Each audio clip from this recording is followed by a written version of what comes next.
Okay. So, On the Road, this is the first time I've ever read this book or anything by Jack Kerouac. And for anyone else, did anyone else read any other Jack Kerouac books before this one?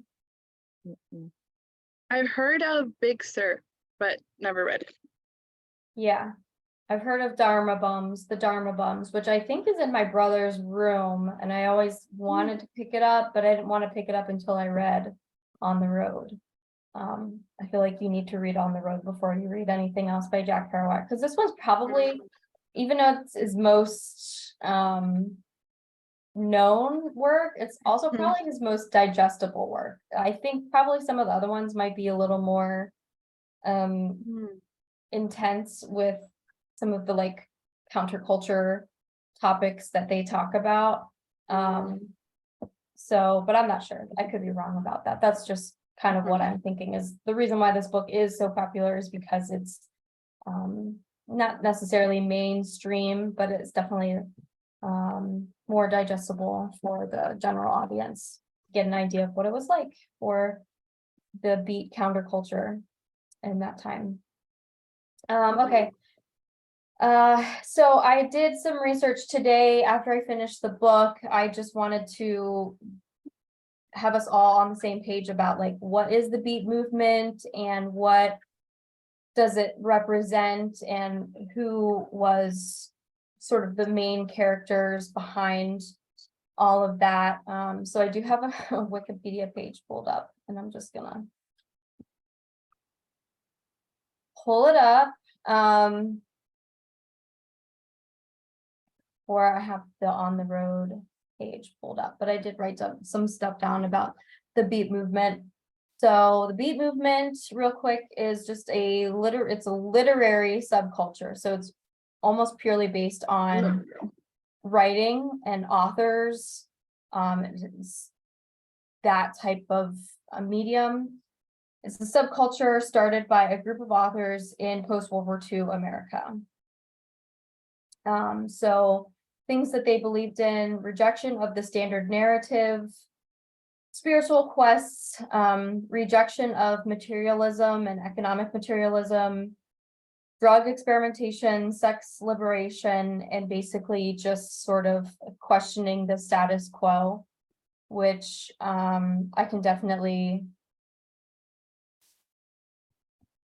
what's the word? I can definitely like not agree to that, but as now in the current day and age, can definitely see a lot of us kind of basing what we're currently experiencing with the beat movement a little bit, some sort of parallels between the two.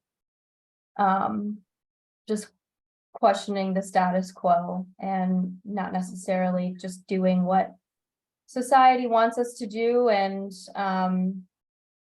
just going with the flow.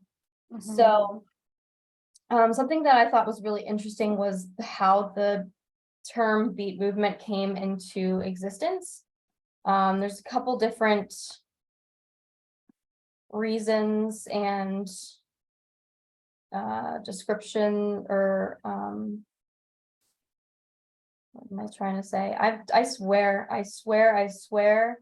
pregnancy brain and placenta brain are 100% a real thing. Like you're just gonna hear me talking, and sometimes I'm just not gonna make any sense, and I apologize, and that's just no worries. I was reading, I also felt like how you were just mentioning, not necessarily relatable, but some aspects of it like really do speak to like our generation, I guess. I think it's like I read that it was a post-war, like post-World War II movement. And I mean, I guess we're still at war. I'm not sure if we're post-war also, but you know, we've been through a lot too. So it definitely was some of the parts some of the parts I read are like, okay, I can kind of relate to some of what they're feeling, and you know, not a lot of the drugs, just some of the drugs. Yeah, I mean, like, okay, the 1940s, late 1940s, war had just ended, we won. It was, we were feeling as a nation very probably patriotic and Mhm. strong and everything. And then, with the 40s and 50s, it was the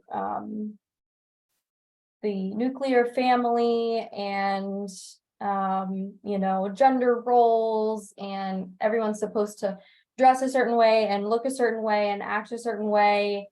And I think the beat movement was basically sort of kind of like a fuck you to that, just like you guys Yeah. can do what you want, but we're gonna be experimenting with psychedelic drugs, and we're gonna be questioning the norms and surrounding ourselves with people who also question the norms and want to go on these wild adventures and go across the country, and like the horizon is your destination. So Yeah.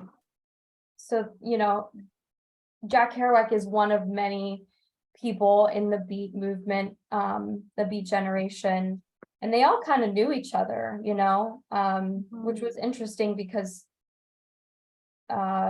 it you kind of have to think like, okay, back in the day, there wasn't the communication and the type of connections that we have today, and yet all these people knew each other.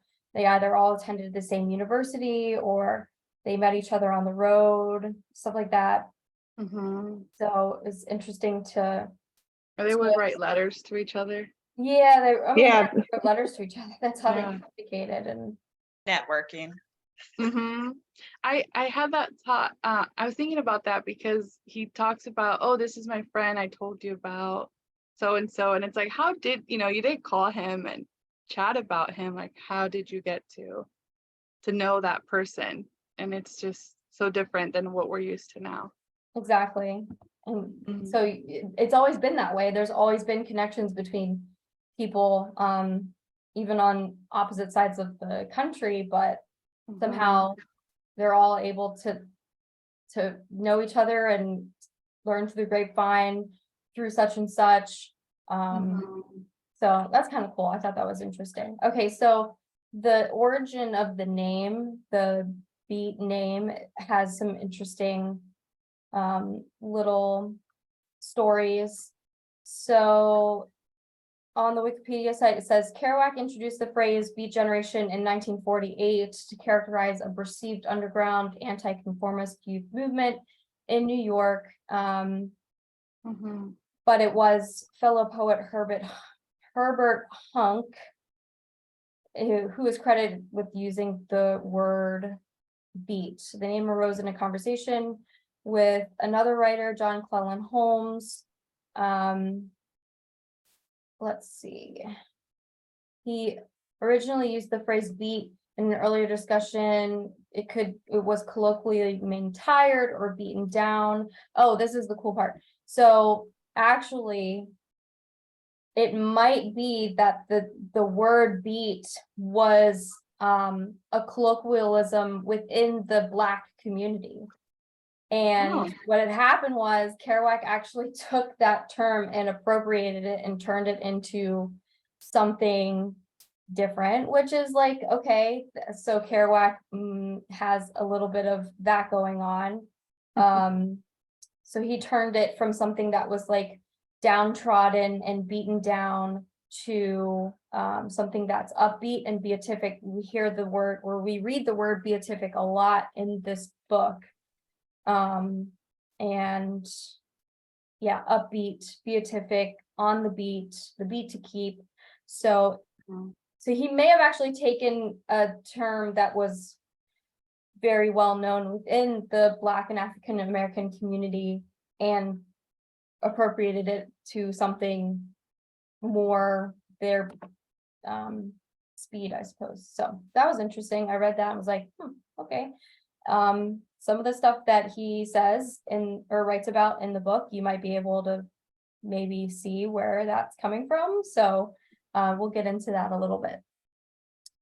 Okay, so let's see. This book was written in 5 parts, but the 5th part was like nothing. It was basically a chapter. But a lot was done within that one tiny little chapter. So let's go ahead and talk about the characters in the book. We can talk about who Sal was. We can talk about who Dean was. I mean, everyone else is just sort of like an auxiliary character to those two. Those really, I mean, they're on the front of this book. This is, I'm pretty sure this is Jack Kerouac, and this is Neil Cassidy, aka Dean Moriarty. So Sal Paradise, Dean Moriarty, or Jack Kerouac and Neil Cassidy. I had a hard time figuring that out. I was like, how can we know? I need to know who's who here. Yeah. It took me a while to figure that out. I had to do a deep dive on the Google machine. That's what yours looks like. Mine just has the words on it. Oh. But it actually does come with the picture. Let me find it. I think it's that one. Oh, so is that Is him? He's a handsome man. There's no denying Worry. it. There we go. I want to get mine. I have a different copy. Yeah, let's Yeah, see it. I mean, for a No. book that came out in 1947, I can only assume that there's been a lot of republishings of that book. Yeah. The actor in the movie is also very handsome too. Yeah, when they said his name, Good I was like, I've casting. never heard of that before. I've never heard of that person before. So, No. I also did part audiobook, okay. and that was my color. So. Nice. I was trying to do that because I knew I wasn't gonna have time, and I am still number 12 on the queue for the audio. Really? For some Yeah, I reason, I just checked like a couple days ago, and it was like available, and I was like, I Oh, didn't do that. nice. That's good. So, Sarah, which does yours look like? Oh wow! Oh, that's Mm, nice. Okay, so like Americana. Yeah. Nice. Road trip vibe. Yeah, Mhm. well, I'll have to do a pretty good job of like trying to find the page. We'll have to do it by like part and Or then chapter. chapter. Yeah. And just try and find it from there because I'm sure our pages do not match up. And that's okay. Mhm. Okay, so first let's talk about Dean. We'll just talk about Dean first, and then we'll focus on Saul or Sal. I'll call him Saul. Anyone want to like give some 1-word descriptors of Dean's character? 1 word. Daniela, you Upbeat. go first. I was thinking crazy. Yeah, that's a good one. Adina, you got another one? I said upbeat. He doesn't let Mhm. anyone get him down. Beat, there you go. Beat movement, he's very upbeat. Sarah, you have 1-word descriptor? Oh. I'm trying to remember when I was reading it. I don't have one. I'd say, I have Like- another one. oh gosh. He's not thirsty. I was thinking F boy. I don't know if you. I don't know that word. Kinda. Not thirsty, but like he's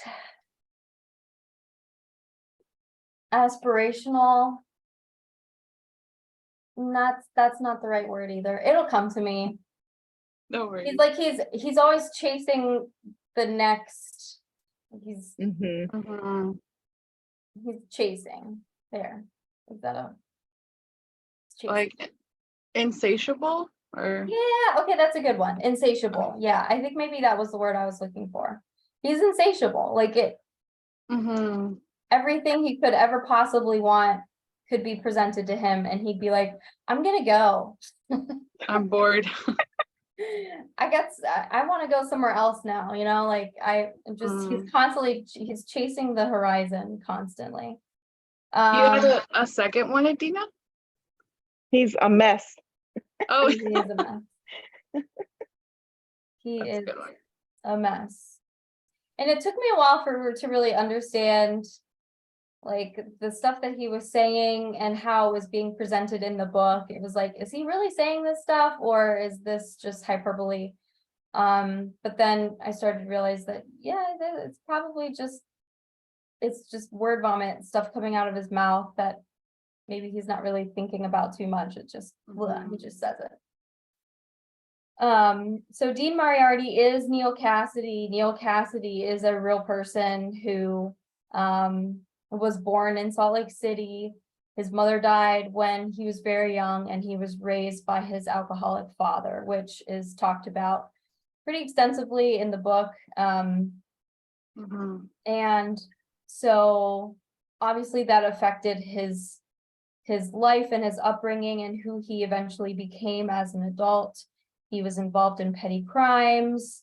He was jailed for quite a bit. And, you know, he always sort of resented his old man for not being the father figure that he should have been. So obviously shaped him into sort of the person that he was as an adult, sort of manic and not caring about authority figures and just wanting to do his own thing. And so I was reading about Neil Cassidy, and I learned about how he died. So he died in Mexico. So he eventually went back to Mexico. For those of you who made it to part 4, they go to Mexico. And their goal is Mexico City.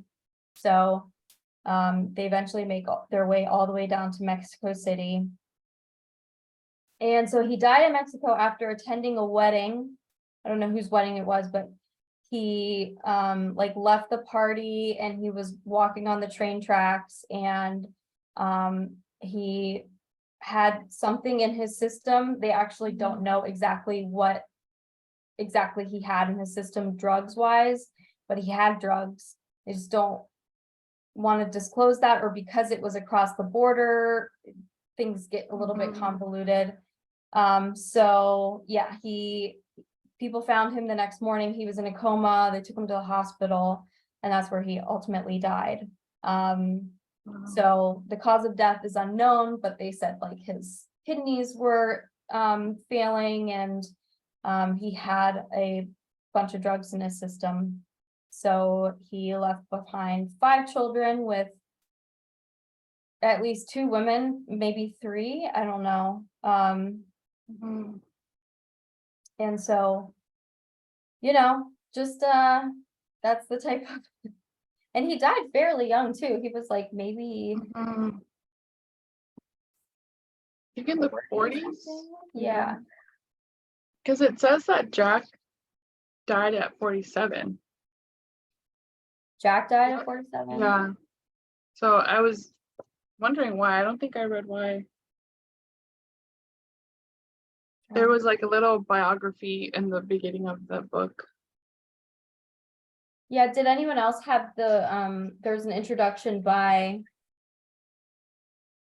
Anne Charters? Did anyone else have that at the beginning of their book?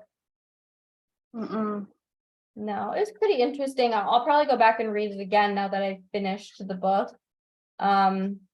She kind of, it was interesting. She was saying that maybe Jack Kerouac's character was Dean, and he was just pawning, like Sal was just a ruse. But that wouldn't make sense because, well, maybe it does. I don't know. But there was talks about how we don't really know if Sal Paradise is Jack Kerouac and Dean Moriarty is Neil Cassidy. But a lot of people, Really? yeah, a lot of people believe that to be true, that those characters are reflections on the actual people's lives. Of course, we can't ask them ourselves, but okay, so he was 41. Neil Cassidy was 41 years old when he died, which is really young. I just Yeah, turned 35. that's an interesting thought. I wonder if maybe some of the stories that were more salacious, he attributes them to like a different character, even though it was really him, maybe. I didn't I think don't about know. I that. mean, it's a novel. It's supposed to be a fictitious work, but Mhm.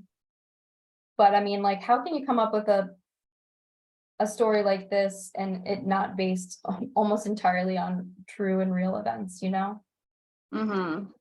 Okay, so Dean Moriarty, he's sort of a manic person. He is insatiable. He is constantly sort of in this mood of wanting more and wanting to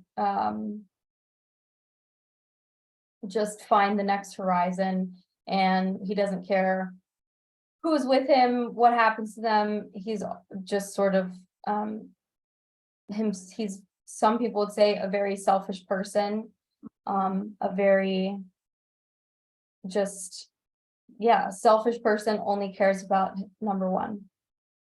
And we'll talk about that a little bit more. But on the other side, we've got Saul. So we could all describe Saul too. Do you guys have any descripting words for Saul's character and how different he is from Dean? He's a follower. Observer, maybe. Follower, observer, Mhm. neutral, maybe. Like it was really difficult to upset Mm. Saul, you know, like he would see the good part and the bad part, and he'd be like, well, you know, whatever. Nothing really ever made him truly upset, Mhm. and even when he was upset, it didn't last long. So yeah, I would describe Saul as all of those things. Do you, what did I say here? Would you say that in creating this character, Saul, who's really balanced and level-headed, that was a true depiction of who Jack Kerouac's personality was in real life? Or do you think it was more of an aspirational quality that he wishes that he had? I mean, he still participated in like all the stuff. So even as much as he described himself as being, he's still like initiating road trips and Mhm. whatever. So I don't know. Even if he writes about it in a neutral way, I don't think he was really that neutral. Mhm. I think he was just as crazy as Dean. That's my thing. Mhm. No, I like that.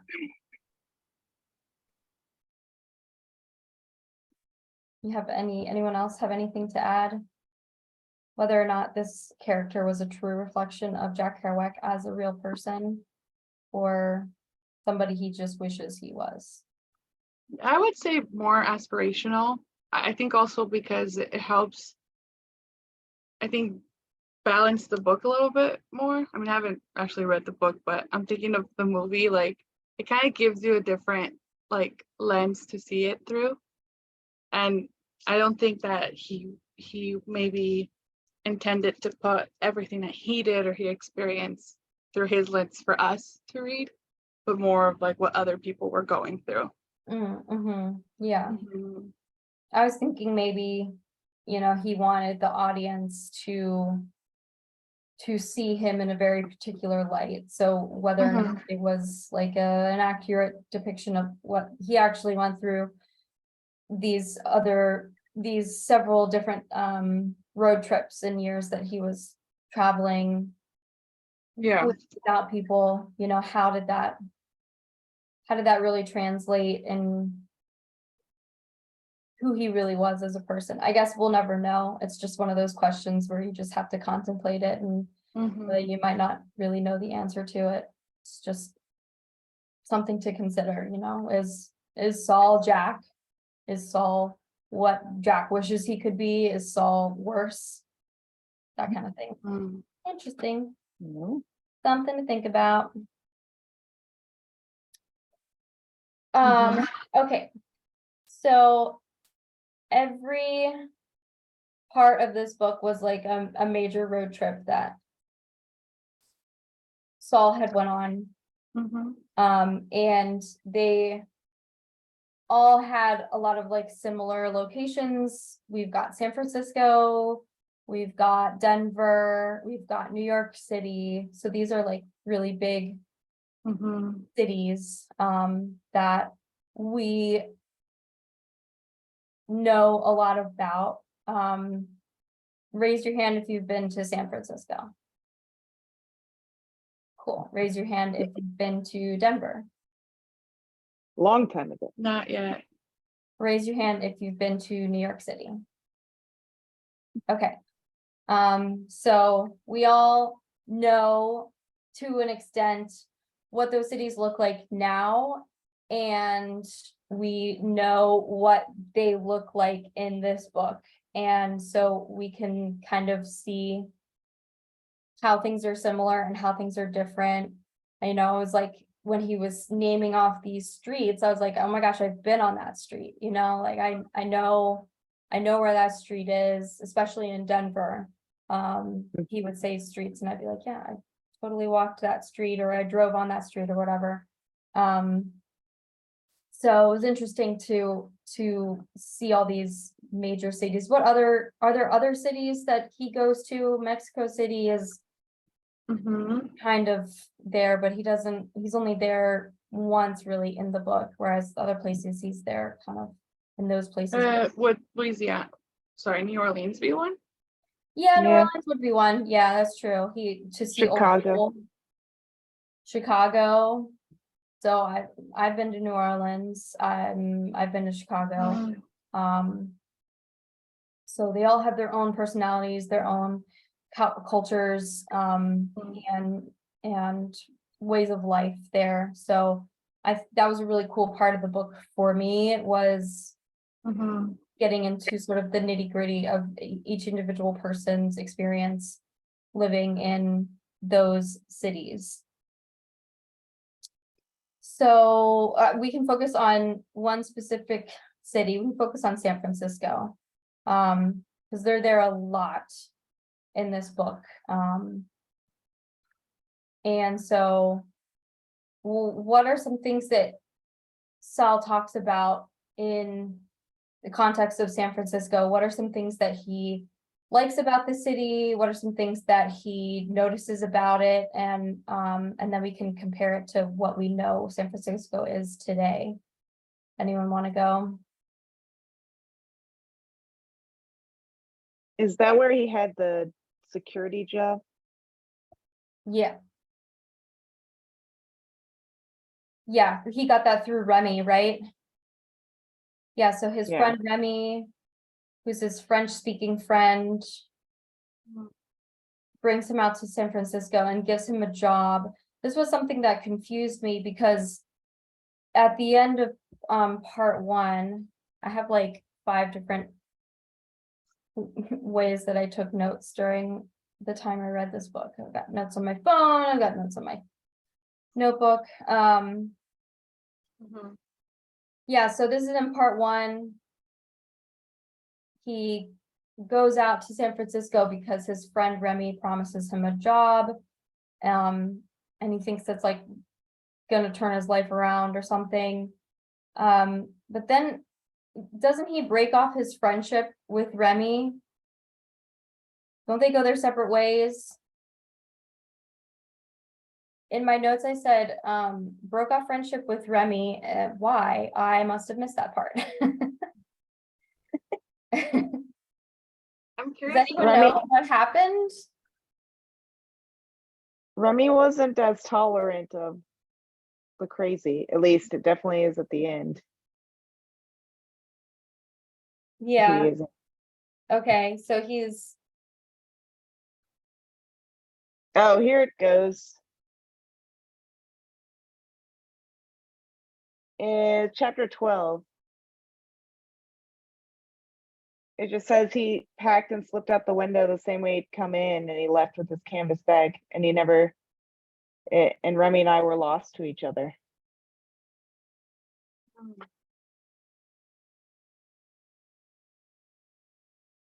Yeah. So what led to that moment though? Maybe again, he couldn't I think take he just gets tired of it or something. gets tired of his friends. Yeah, there's this whole part that there's like a dialogue between Remy and Saul. So I guess I can just go back and read up on that. Like chapter 11, maybe? Yeah, chapter 11 is where they're having this sort of back and forth conversation.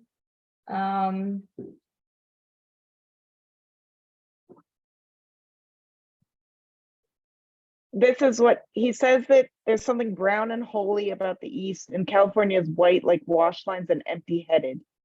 At least that's what I thought then. So I think he just was done with California. Who, Remy? Saul. Saul. And so he just left Remy there because Remy lived there. Well, yeah, And because he's staying with Remy him. got him the job, and I think after some time, Saul was just like, I don't want to do this anymore. So maybe Remy Yeah. slighted a little bit that he had,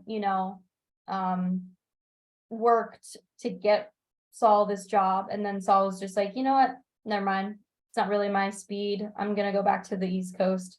So maybe, yeah, Remy just felt a little like, hey man, I just helped you get a job here and now you just want to up and leave. I can see that being a point of contention between It looks like he just pieced out, really, unless I'm missing. There's a Yeah. part in chapter 11 where Remy is talking to Sal and telling him that they're buddies, they're in this thing together. And then further down it says, it's up to us to see that nobody pulls any schemes on us. They've got a lot more up their sleeves besides a dirty arm. Remember that. You can't teach the old maestro a new tune. Yeah, that's something I think Remy says more than once. Cannot teach an old maestro new tune, which I guess is the equivalent of saying you can't teach a new dog new trick. Oh, an old dog new tricks. Yeah. Like the people are the way they are and you can't change them. So perhaps he was talking about Dean or some of his other friends, that his maybe to some would be considered unsavory friends out in San Francisco. So but then Saul keeps coming back to San Francisco. He comes back to San Francisco many times. Let's see.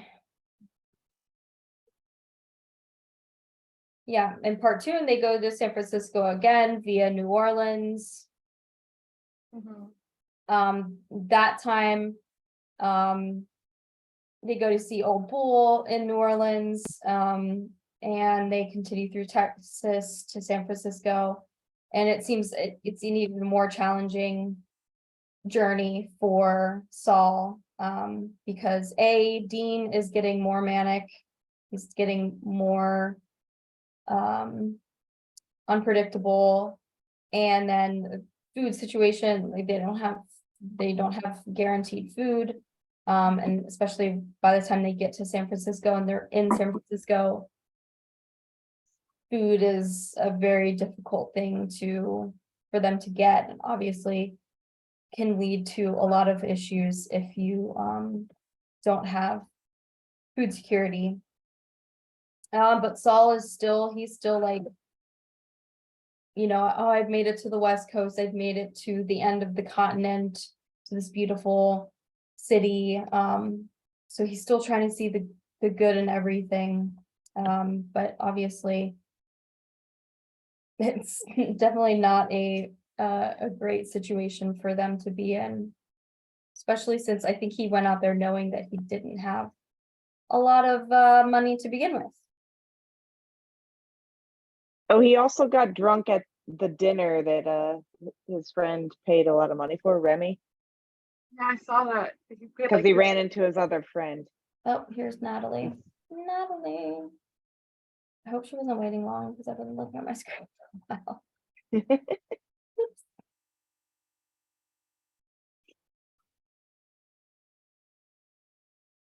Hi, Natalie.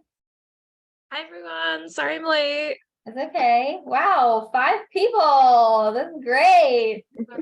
Last month it was just me and Dina hanging out. I still have to watch that. I actually I had so many questions after reading tracks. Yeah, we all did. We all did. It's okay. Mm-hmm. Can't like them all. Okay, so getting Natalie up to speed. We're just going through, I guess we're going through like the cities that they were in, slash the different parts, part 1, part 2, part 3, and sort of, just how things evolved throughout all these road trips and people that they met, and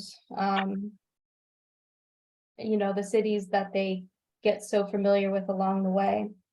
So right now we're kind of focusing on part 2, where Saul's going back to San Francisco and he's with Dean this time. So him and Dean are on this road trip together and they get out to San Francisco, and it's a really less than ideal situation for Saul. And is he with a girl at this point? So many girls, so many characters in this Yeah. story. Yeah. That is Well, he very was with true. Dean's ex-wife at some point. Yeah. If it's part 2, then he's with Mary Lou, the first ex-wife. And Yeah, are we living? I could not keep track of all the ladies. Yeah, it really was a lot And of partner sharing characters. or swapping. I And don't pretty think much he it could was keep pretty track much of them. Dean, Saul, and everyone else. Like that was it. Like if it was anyone else, it was not Dean or Saul. Okay, they're not Dean or Saul. Cool. But there's some characters like Terry. Okay, Terry, she is sort of her own character, and then Old Bull, he's his own character. But everyone else just kind of, for me, just got lumped into not Dean or Saul. So agree with you all there. A lot of characters. And it's just sort of like in and out of my brain. So I didn't go crazy because I don't like reading books with a lot of characters. I don't know about you guys, but for me, it's really hard to keep up with everything. And I hate having to go back and being like, who is this person and how are they related to the character? And what did they do? Yeah. Rollins. That was tracks. Dunkel. Sometimes you just have to like write them down, Mhm. Okay.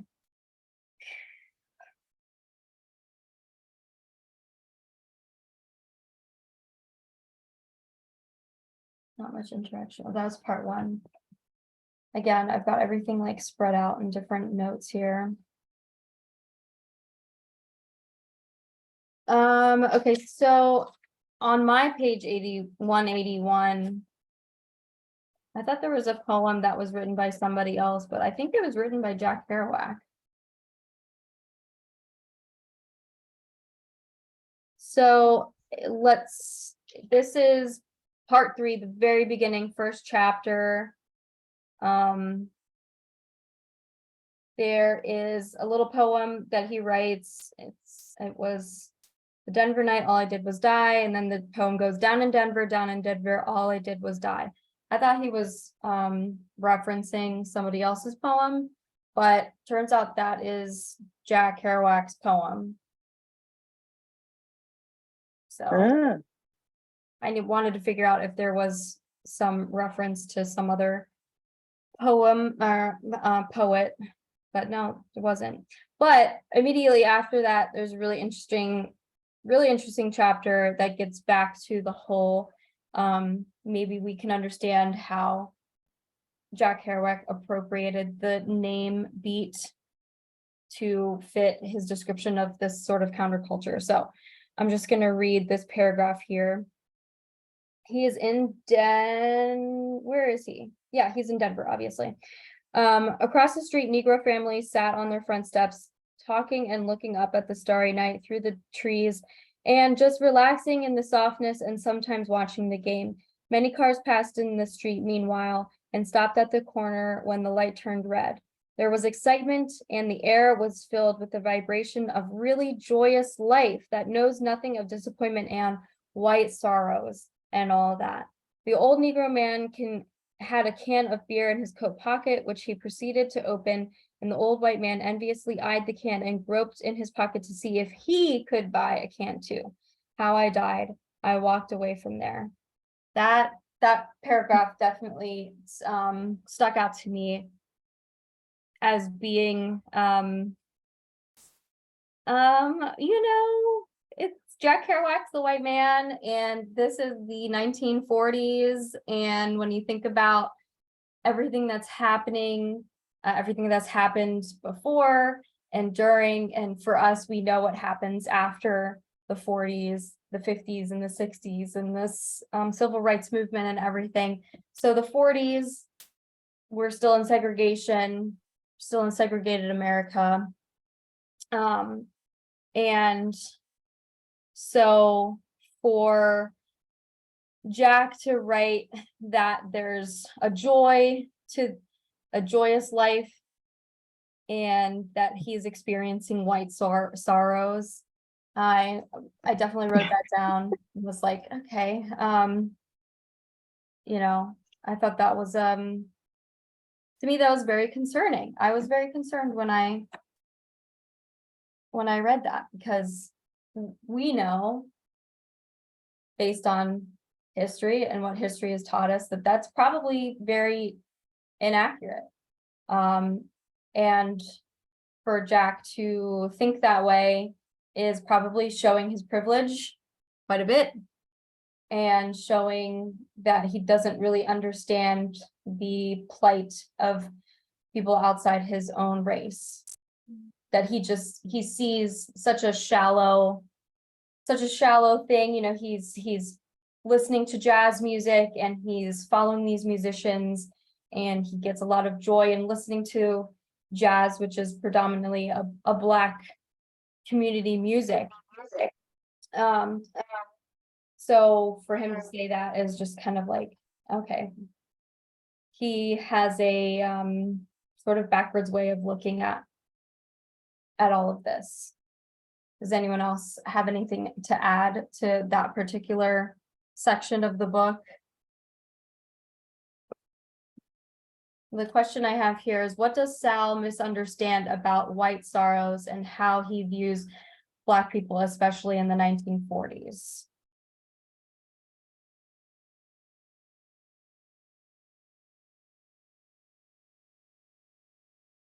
I kind of read it as he was like kind of grass is greener in the moment.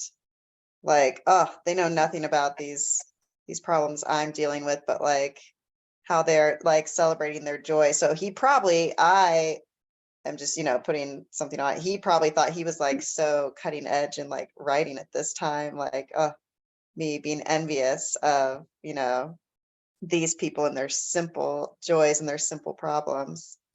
But so like maybe he was thinking of our equivalent of the term woke. Like maybe he thought that was a really woke thing to say at the time. Yeah. Look at these Black families. They're just sitting on their front steps and they're, it's just very joyous for them to do that. And meanwhile, here I am. I got no money. Right. I need to figure out what I'm doing, and they don't know my plight. They don't know my misfortune and my misadventures, which is a very shallow thing to say, And maybe he felt that way in the moment, but when you look at all the different aspects of it and facets from where we are now and maybe back in the day, knowing what life was like for the Black families and Black people in the 1940s, I'm sure they would be like, yeah, I don't know about that. But yeah, Sarah, you might be right. At the time, like somebody reading this would be like, oh my gosh, what a profound So thing. experienced of you. Yeah. So Well, profound. before that, he's saying that I wished I were a Denver Mexican, and he's like all this stuff, a white man disillusioned. Yeah. He That's just like right. is He said stuff ranting before about it. too. And then he's like, I wish I could exchange worlds with the happy, true-hearted. Like, yeah, it's really weird. Yeah. Like, are you sure you sure about that? You sure He's about like, that? instead, I'm just gonna go travel the world stealing and whatever. Chasing the sunset. Yeah. Woe is me. Woe you is know, me. Definitely. I don't want to have a job. I don't want health insurance.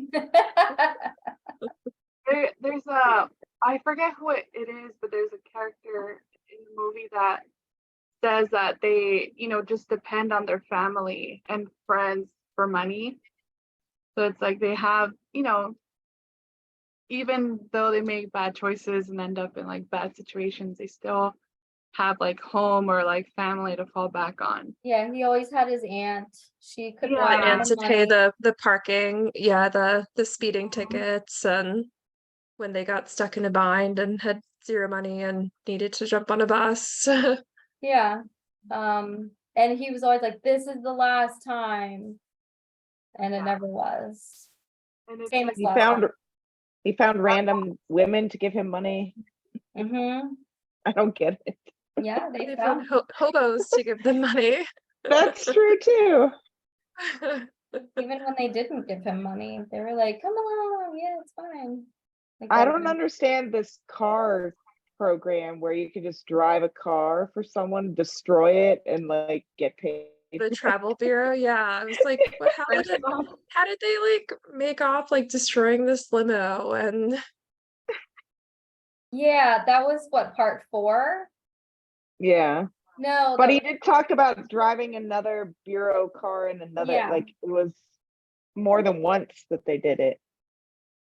Yeah, they did like some program where they were able to get a car, and it was like you were doing somebody a favor.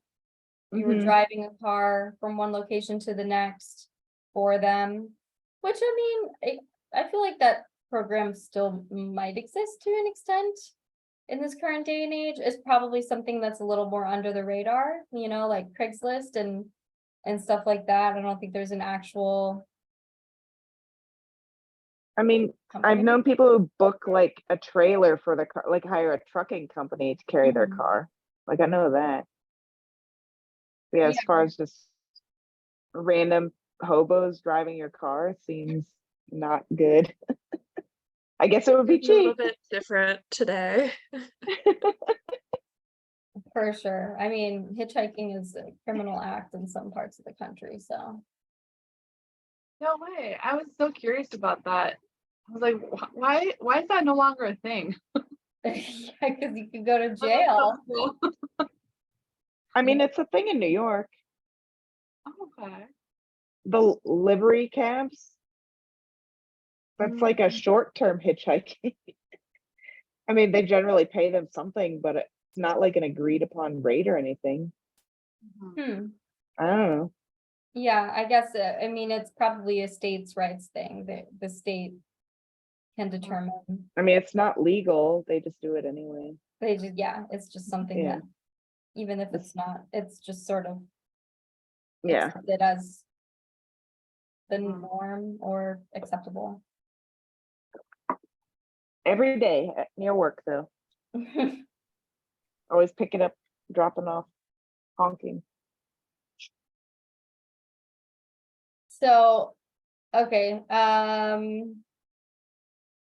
on page 194, so again, that doesn't help you guys at all, hold on. I think this is in part 3, yeah, part 3, chapter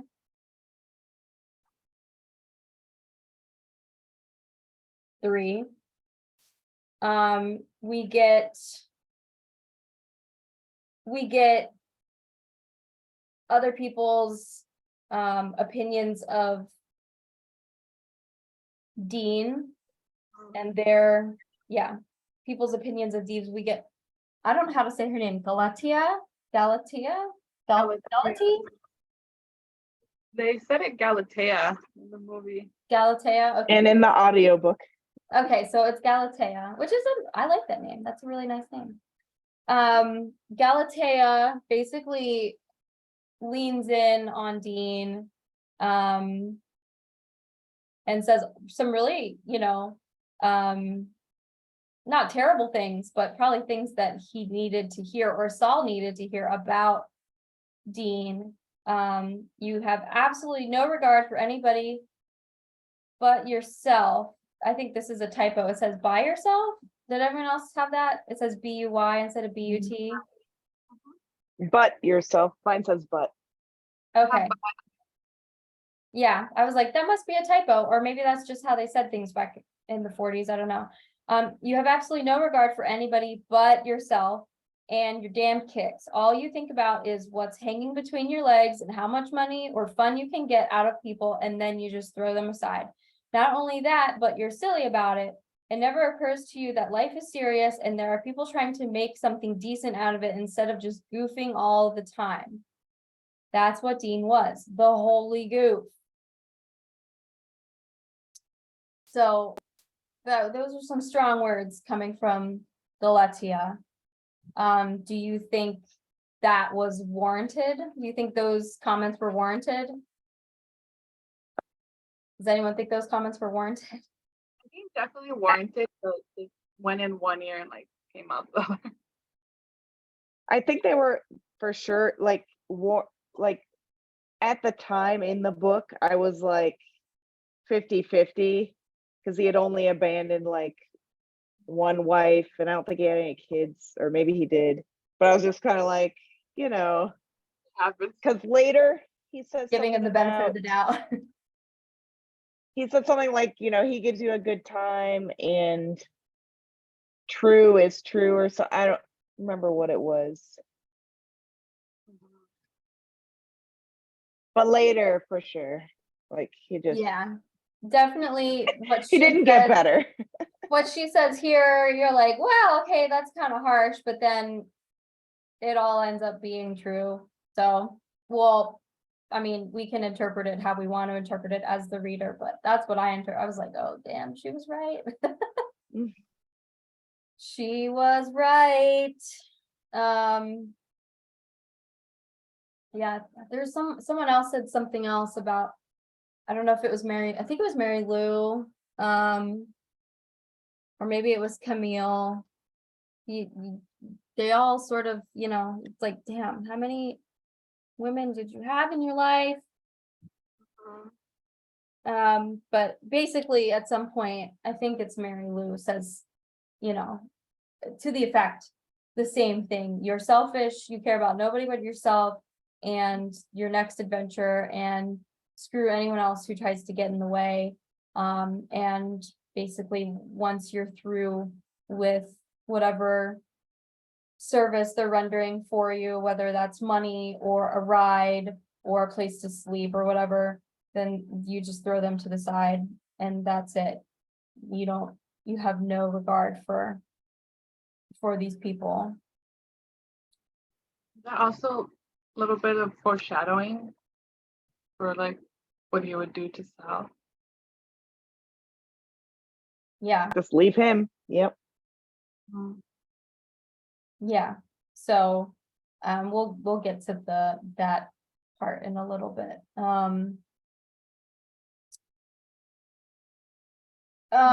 So page 2 again, that does good. So this is actually the end of chapter 4 in part 3, the very last chapter where he talks about San Francisco.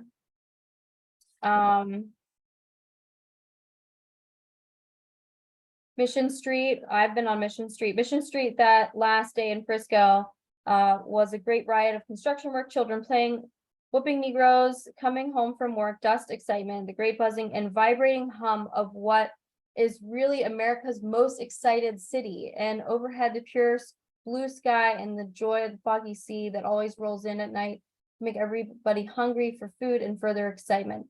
I hated to leave. My stay had lasted 60 odd hours. With frantic teen, I was rushing through the world without a chance to see it. In the afternoon, we were buzzing towards Sacramento and eastward again. So he obviously has like, he really likes San Francisco. He likes the vibe. He likes the people. He says it's great, buzzing, vibrating hum of America's most excited city. Raise You your just said it was lame. hand. Raise your hand if you agree with that sentiment today of San Francisco. Most excited city. No, definitely not. It's all right.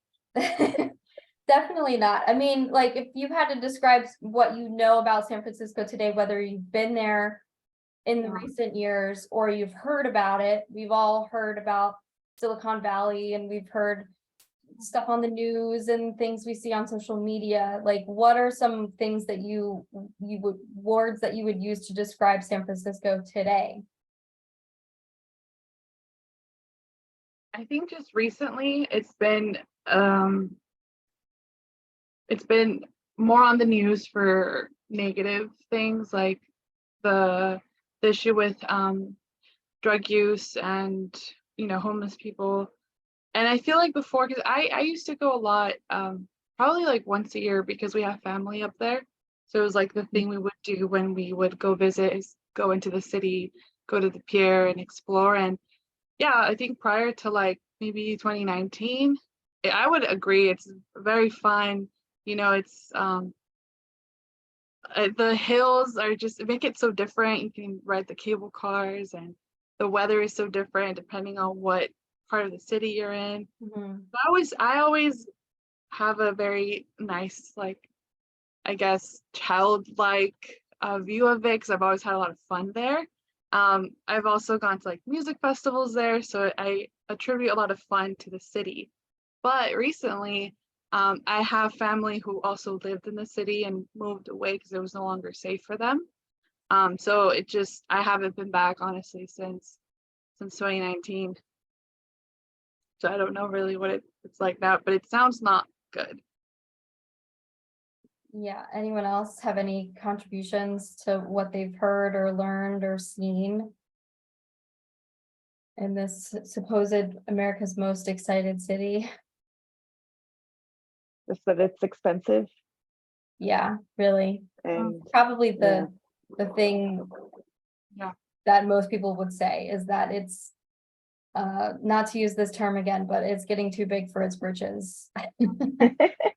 And it's becoming unsustainable. I've had lots of friends move out of San Francisco in recent years because A, it's getting too expensive, and B, it's getting too dangerous. And it's really unfortunate because once upon a time, San Francisco really was like this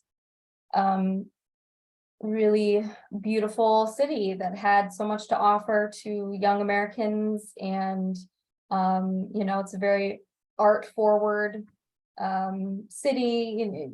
You've got all these different callbacks to rock bands like the Grateful Dead and Janis Joplin and Jimi Hendrix. Way back in those days, San Francisco was like, it was the Mecca. It was where everybody wanted to go, especially the Haight-Ashbury area.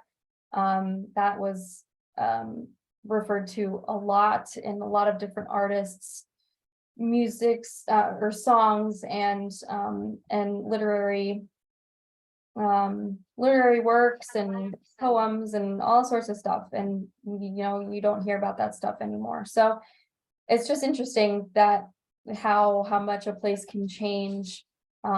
And it's unfortunate. It really is. Because I'm reading this and I'm like, he's really talking about San Francisco. But back in the day, yeah, that's how it was. It was this really, it was Mecca, place that everyone wanted to see and everyone wanted to go to. I mean, I've been to San Francisco a handful of times, and you know, for example, one time I just saw a man shooting heroin on the side of the road, like it was no big thing, and I was just like, all right.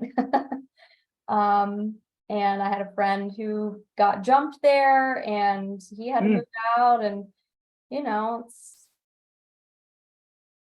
see it in movies like The Princess Diaries. They did such a great job of showcasing that city in all of its like, beauty and glory.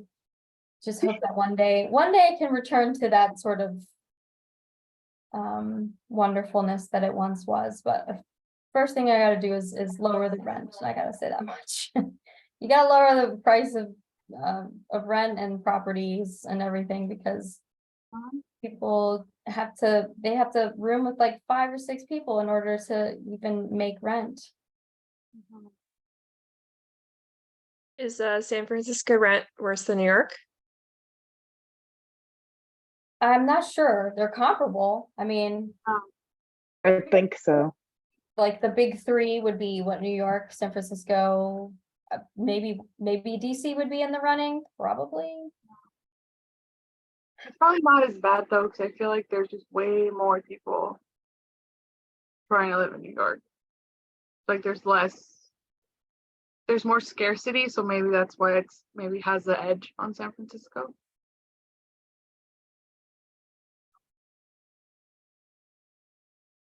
Looking Do at it, people still call it Frisco? I don't think so. I think I learned in my Airbnb that I stayed in, they said, no, don't call it that. Yeah, I was gonna say, I feel like people don't like that. Like Bay Area people, I'm not one of them, but yeah, cousin even goes San there. Fran is sort of frowned upon. Like if you say San Fran, that's an automatic teller that you're not from San Francisco. Like you say San Francisco or the Bay Area. Or SF. Yeah, SF. Okay, so in 2022, US cities with the highest rent: New York first, San Francisco second, Boston third, Miami fourth, San Jose fifth. Oh yeah. It seems right. I was gonna say I could Sounds use my right. rent lowered. So it only gives you the 5. It doesn't go beyond that. But there you go. There you have it. They're neck and neck. New York is 3,260 and San Francisco is 2,900. So a little bit of a gap there between the two, but nonetheless, I'm not quite sure that New York is having sort of the existential crisis that San Francisco currently is. I don't know, New York seems a little bit impenetrable, at least up until this very moment, to any sort of like craziness that happens with it. I feel like New York is just one of those places that no matter what will always be New York. Hope so. A place that regardless, people still want to go to and experience. Whereas I don't think people are flocking to San Francisco to see it, I could be wrong. Anyways, I mean, I visited my friend in San Jose, and we went to San Francisco, like to a food market, and that was like it. That was Yeah, like that's all I really did. 2021. Yeah. We went at Christmas. Daniel's sister lives in the Bay Area, and we went for like a day, but it was during that time that it was like constantly raining. So it didn't make a great impression, but we just kind of did a little food walking tour also, and it was fine. yeah, It's just mostly so expensive that I was like, I just don't, it was fine to be in a different place, but nothing special for me. yeah. I mean, Very steep. there's a lot that San Francisco has to offer. A lot. just, you know, the geography and the demographics and everything. And I just hope that one day it rediscovers its roots and what it is as a city, and maybe it'll happen within our lifetime. I don't know. I don't know if Silicon Valley obviously had a lot to do with it. So how can it be redeemed? I don't know. I don't know the answer to that question. Okay, so now we're gonna get to the end. We'll talk about the end a little bit. So everyone's okay with talking about the end, even if you haven't finished? Yeah, I didn't finish the last like 20 pages. I was like when they're driving to Mexico, but I'm fine if we talk about it. It Okay. wasn't my favorite book. Yeah, I'd say it's like a bit of a rambling book, which is maybe, well, I mean, that's kind of what it is. It's a rambling book, if you remember. Or I guess maybe it was in this introduction that I read. And if you read a little bit about the background of how Jack Kerouac wrote this novel, he basically wrote it as a stream of consciousness. Like he had he decided that he was going to make an extremely long piece of paper, a very, very, very long piece of paper. He tied it all together and he typed it all out. And it was like, someone was saying the first thought is your best thought. So he just typed what his first wow. thought was. And so it came out as sort of like this word vomity piece where he was probably on drugs, you know, and he was just like tap, tap, tap, tap, tap, tap, tap, tap, tap, with this piece of paper that went on for like, I don't know, forever. And there's a picture of it somewhere. I saw it. Really? But it's in a glass case, and it's like literally from one end of the hall to the other end of the hall. So, and that was just his first draft, of course. There have been edits to it, but you know, I think the essence behind that is captured in this novel, where it's literally just, you know, he could end this novel at any point. He could have ended this novel after part 2 or part 3 or part 4, and it would have been a complete novel, right? But he had all of these road trips that he went on, and he wanted to talk about them. And this last big road trip that he went on with Dean, which was to Mexico and Mexico City specifically. So this whole time they're going east to west, west to east. You know, they're doing this cross country thing, but now they want to go north to south, and that like reinvigorates them, especially Dean. Dean is like, all right, we're going south. Like we didn't go south before, and now we're going south. And that like brought him so much joy and so much, you know, like another just sort of manic experience from Dean.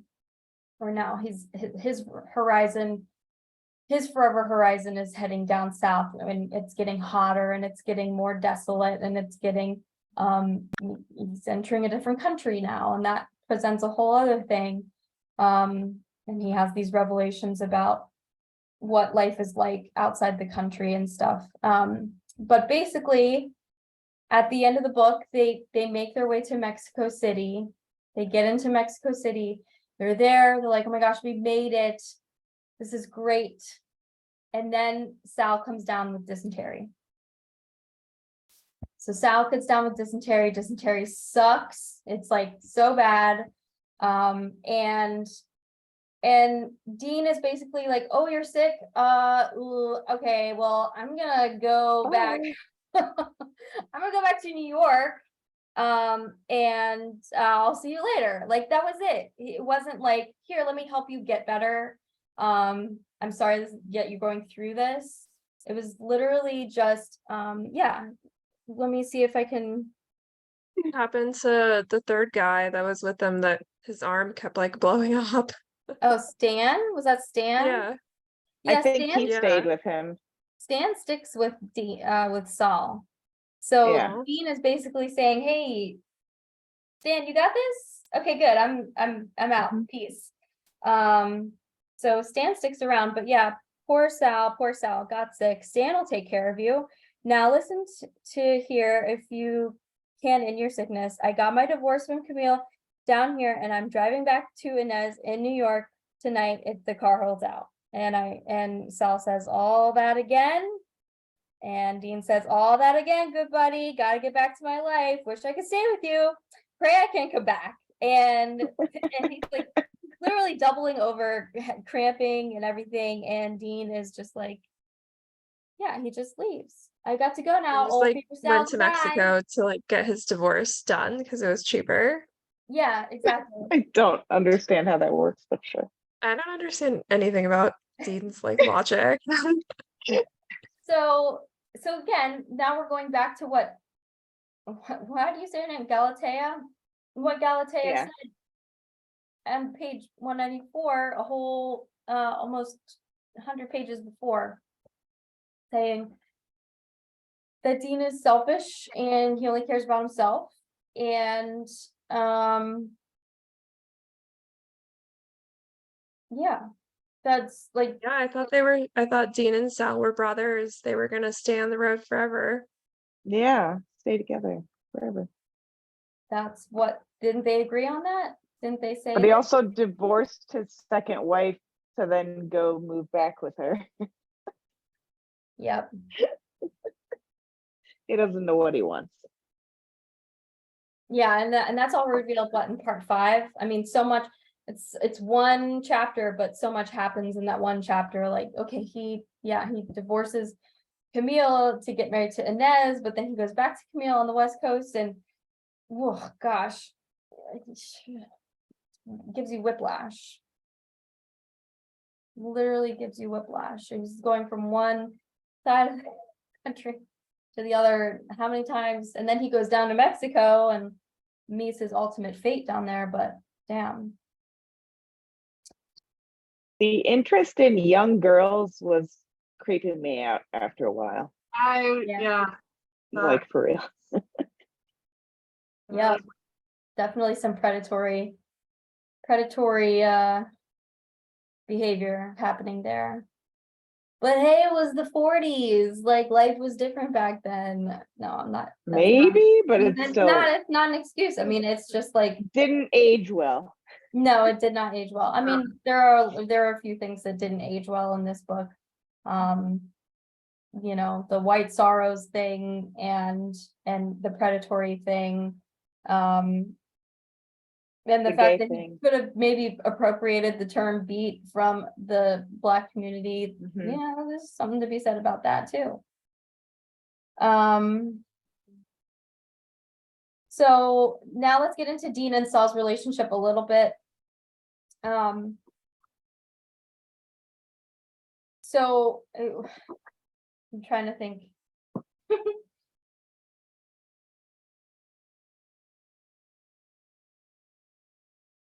Okay, I'm just going to read this question as I wrote it down. It might not make sense. Do you think Saul's opinion of Dean and his relationship to Dean is too lenient? Does he let too much slide? That's the question. Yeah, that's all I'm gonna say. I think that their interactions were like they were both like, yeah, I'm chill. So if he held him accountable, then that wouldn't have been like the nature of their relationship, I guess. It was kind of like, we're cool. We do stuff. And then you left me in Mexico, but whatever. I don't know. I was more wondering why he wouldn't confront him. Because there's a section where he says that Galatea was the only one that wasn't scared of Dean. So I didn't know, does that imply that he is scared? But why is he scared? That was the thought I had. Yeah, that's I a think good point. So Galatea is basically in a roundabout way telling Saul that he's, you know, he is also scared of Dean and he's scared of maybe losing that connection and that friendship with Dean, even though there's a lot of things that Dean does that Sal knows deep down is not good, you know, but he's just kind of like, oh, well, you know, he had an alcoholic father and he had all this jail time growing up, and that's just how he is, and you learn to love him, that kind of thing. Yeah. And he wanted to stay cool. He wanted to stay cool. He wanted to That's what I think. be like, you know, the beat movement was just going with the flow, and, you know, not necessarily not having those sort of disagreements, or having multiple disagreements. I think they did have, there were a couple times where Saul was like, come on, dude, Right. you can't be you can't be doing all of that. Did it get through to Dean? That remains to be seen. And it didn't last long either. Like he didn't stick with it or Right, yeah, he would have sort of an inner moment where he would think about it and get over it, and no, that's just Dean. That's just Dean being Dean. Yeah. Cool. So do we as a group feel like Dean is a misunderstood intellectual, or do we think he's just a simply unhinged person? Raise your hand if you think he's misunderstood and intellectual. Raise your hand if you think he's just simply unhinged. Great, we're all in agreement. Yeah, I mean, perhaps he's misunderstood to an extent, you know, given what we were talking about his upbringing and his past, you know, that can definitely have an effect on somebody. But to the extent that we were seeing that in him, it just seemed like things like the drugs and the partying and this insatiable thirst for movement and momentum and everything probably just made him a little bit crazy. That's okay, I guess. I mean, he definitely seemed fun, like at first. Like it'd be cool to hang out with him a little bit, and then it's like, Yeah. no, not long term. Yeah. Like he would really, you know, if you were to meet Dean at a party, you'd probably be charmed by his charisma, or what the kids are calling Riz these days. Like I feel like there's a lot of Riz. Yeah. I heard that before. Riz. Wow. Yeah, that's what the kids are saying. They say you have the Riz or you don't, and I think it comes from the word charisma. I could be wrong. I don't know. I think so. So, but then, you know, the more you get to know him, the more you realize that he is probably not good for you. Definitely, like, there's some mental health issues there. Yeah. Yeah. I mean, you know, he's like saying stuff.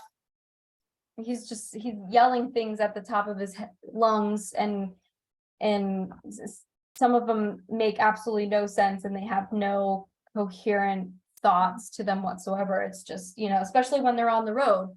When they get on the road and they're on the road, something kind of just sort of clicks in him, and he becomes this just weirdo. I had a question about the end of the book when they were saying like that Dean couldn't talk anymore or something. And Yeah, like they were saying that he couldn't. what was that? I didn't really understand that either. It was like he can't talk. Because when you look at him talking, it's very halting and whatever. So it's like he can't talk anymore. But I'm just like, what caused that? I'm not sure. I think he says it's, oh wait, no. I thought it said it was a dream, but it was as in a dream. So Mm. now, So this is in part 5, Yeah. the very last.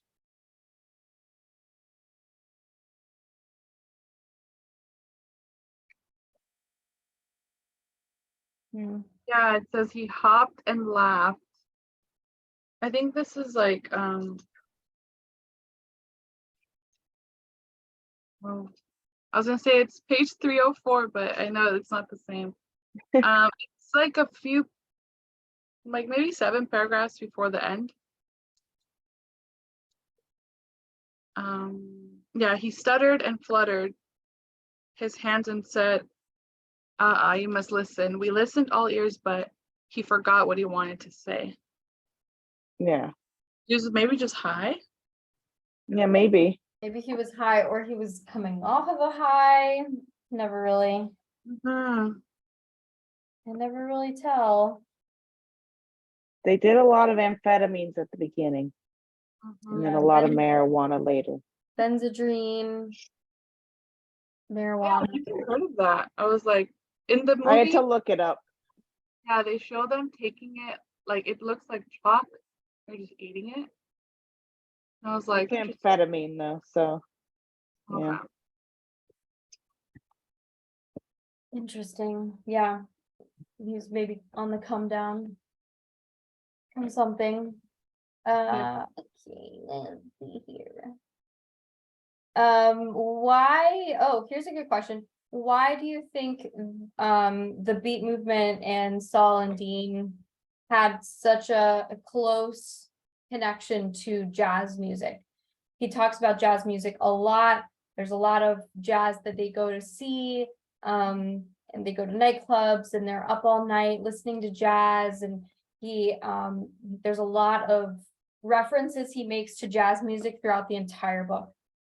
So he obviously has a connection to that particular genre of music. But why do you think that is? Why is jazz music for the beat generation and the beat subculture so profound as opposed to any of the other music genres that were popular at the time?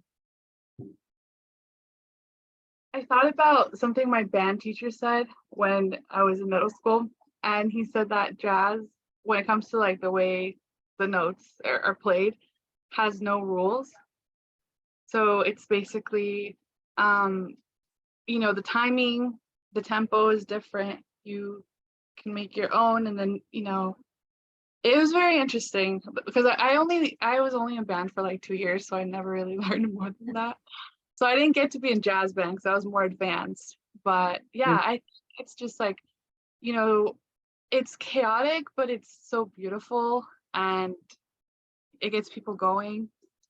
So I think that's kind of the draw to them. Yeah, I And think it's you're more like a jamming style too, rather than like really playing from the book. Mhm. You Yeah. just play in the Or key. organized. So, Or they, maybe not even in the key.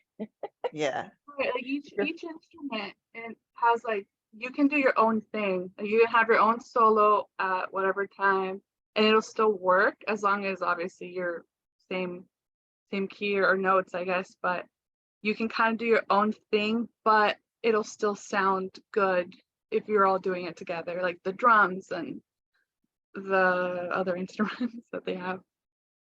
I think, yeah, you're probably exactly right, Daniela. Like it's because the music has no rules. And the beat can change and the chord progressions can change, and there might not ever be a sour note when you're playing really good jazz with a group of people and you're all sort of vibing together and creating this really different kind of music that doesn't follow the rules. So I'd say that's probably the best answer is jazz defies sort of just the basic understanding of what we know about music, and jazz had a really, I think it was very, very strong in the 40s and 50s, and maybe even before that. And it can just meander and wander too. Like there's no set like length. yeah, Like so, a road trip. like a road trip, exactly. It's got a beginning, middle, and end, and a lot of things can happen between the start and the finish. And you can't predict it either. I mean, jazz music is unpredictable. And if you're playing jazz music and you know exactly what you're going to play, then you're not playing jazz music. You're playing a piece that's written on a piece of paper or something like that. So, so yeah, I think the reason why they were so drawn to that music is because it was just so different and had little to no rules, and that really spoke to them as a beat generation. Mhm. So, that was all the questions that I had that I wrote down. Let me see what I have.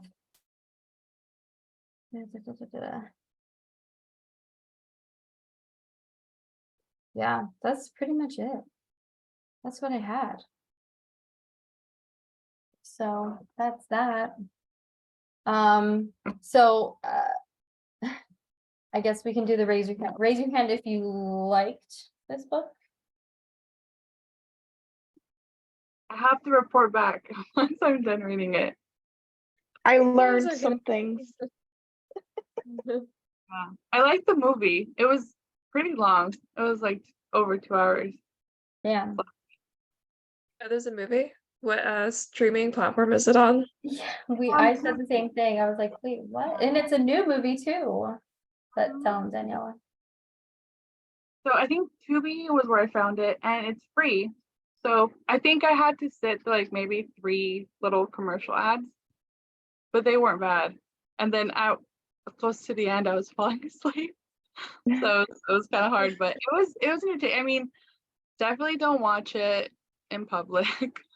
Go watch it on a plane. Yeah, or Oh yeah, boy. don't recommend that. But Um, yeah, it's slightly different. The aunt is actually his mom in the movie. Mm. So like he still has his mom. Hmm. So yeah. Interesting. yeah, it's got some pretty heavy hitters, like you were saying, Daniela. It's got Viggo Mortensen. He plays Old Bull, I think. The character down in New Orleans. Kristen Stewart. She plays Mary Lou. That's right. Oh, the Dean, girl Dean and Sal are kind of like unknowns. I don't know who they are, but I don't think I've seen them before, but the girl that does the Handmaid's Tale. Kristen Dunst is in it. Oh yeah, and Elizabeth Moss. Elizabeth Moss. That's what Oh. I'm talking about. Mm. I think Kristen Dunst is Camille, Yeah, his wife. Mm-hmm. but I don't know who Elizabeth Moss is. Oh, Amy Adams is Jane. That's cool. I don't know, Jane. Yeah, when you said it was a movie, I was thinking like it was gonna be some movie with James Dean or whatever, you know, that generation of actors and actresses. I think Jane was Old Bull's wife. Mm, Ah, okay. yeah. So anyways, that was a movie. I felt like this was less depressing than the other road book. I know, right? We've read On the Road and The Road. What other permutations of road? They both were very repetitious about being on the road. So like this one had more high points, I would We say. get it. You're on the road. Oh, God. Yeah, I know. See if I've gotten any other books that have the road in the name. I was watching the Netflix show called Firefly Lane, and in the second season, 2 of the characters are like meeting in a bookstore, like trying to grab the same book, and the book was this book, On the Road. Really? That was cool. Yeah, Ooh. I mean, you know, this is definitely one of those books that apparently everybody should read It's in their in pop culture lifetime. references, yeah. It's a literary classic. It's a book that has been talked about in popular culture ever since it came out. So you know, obviously it's a book of great import. Happy to have read it, happy to know it, happy to know any sort of further pop culture references to Sal Paradise and or Dean Moriarty. But yeah, it was a rambling book. It just sort of flowed from one moment to the next. And I think that's just the way it was supposed to be. It wasn't really supposed to have a beginning, middle, and end. It was just a journey, many journeys. And that's pretty much it. We have all, well, we're still reading it, some of us. But Oh, sorry. go ahead, Daniela. I was just gonna say, I think for me, at least from what I sort of read and then what I saw in the movie, like if I don't connect with like the character, I have a harder time like, oh, like loving the book, you know? Mhm. So even though it's like it's entertaining, it's a good story, like it's funny at times. But it's like, yeah, the characters not being, I guess, lovable makes it hard. Yeah, I'd say so. Yeah. I'd say so. And I agree that it was funny at times. So there are a few times I just laughed out loud. I don't remember what they were, but like there were some like things that were really funny to me Mhm. randomly in the book. Maybe in the Like movie too. him in Mexico. What? When he leaves with him in Mexico. Yeah, That when wasn't the I part read I that, was I was thinking like, of, but fucking Dean Moriarty. That I literally said that out loud. I was like, fuck that guy. How could you ever forgive him for that?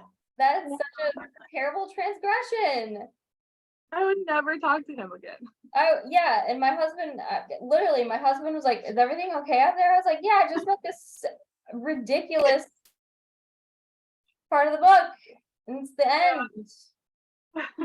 God, but hey, Yeah. that's the beat movement, you know. You just do what you gotta do.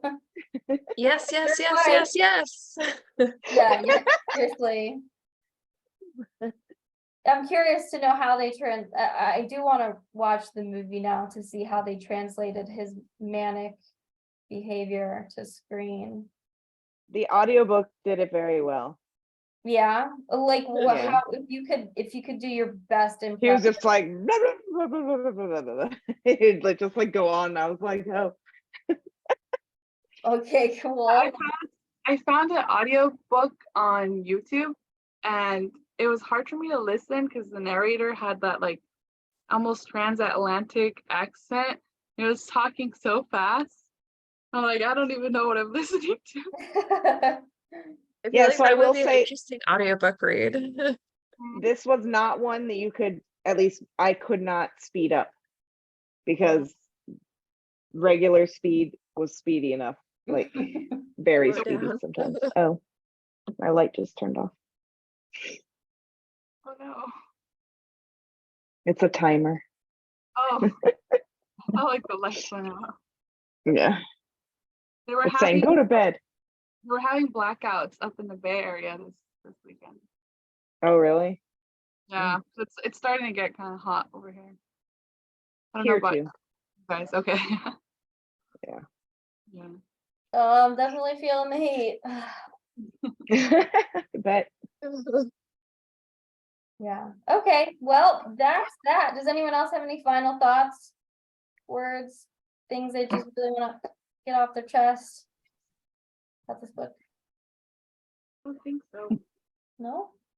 Okay. Who wants to learn about the next book?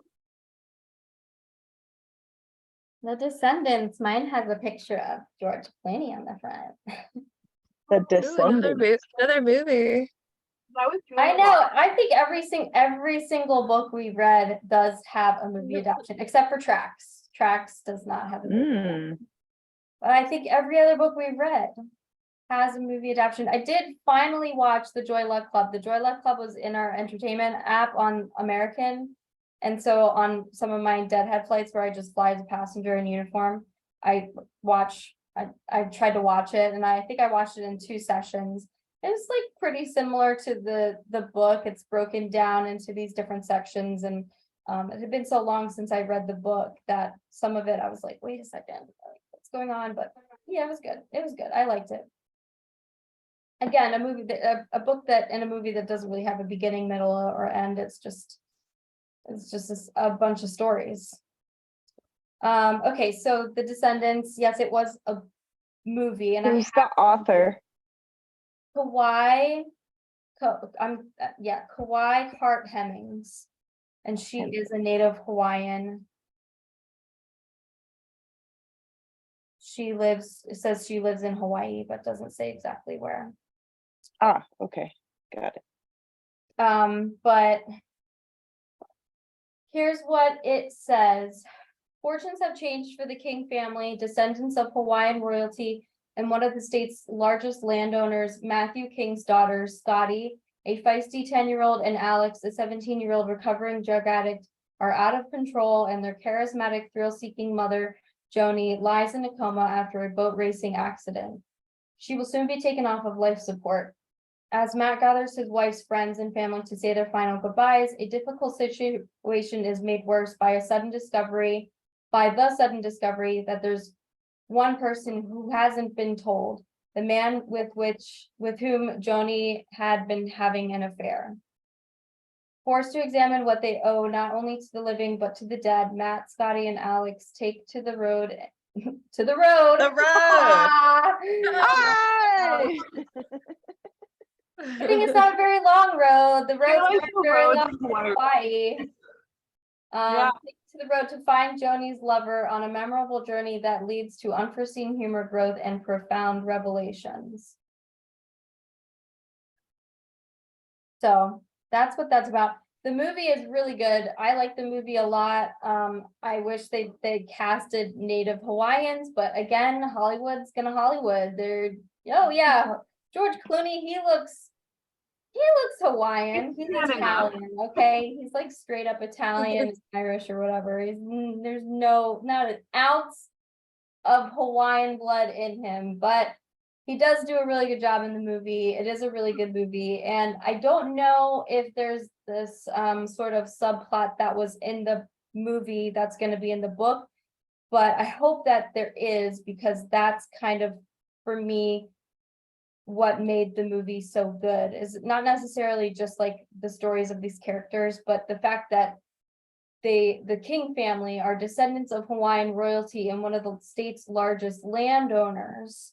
That's really important, and I hope that comes through.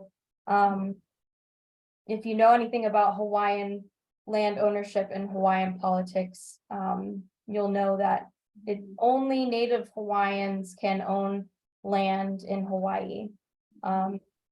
And so there is a sort of a subplot surrounding that aspect. Mhm. But we'll see if it's actually in the book. It's in the movie. Maybe it's something that they just added as way to make it more interesting. I don't know, but I'm actually I'm excited to read this book. Should be The a nice- library has it. Yeah, same. Just put it on hold. Sweet. I didn't even have to. It was ebook right now. Oh, Well, couldn't chop find it. chop. Let's get to it. 0 minutes spent. We only have a month. yeah. So, okay, well, great. It's 10:20. I think this. Good one. Thanks, Thanks. Thank you, everyone. Thank for you. coming. Sarah, it was nice to see you again. Yeah, you too. Thanks for stopping by. And yeah, well, hopefully I'll see you guys in August, Yeah. sometime in August for The Descendants. Sounds Sounds good. good. All right. Have a good night, guys. Good night. Bye, everyone. Bye.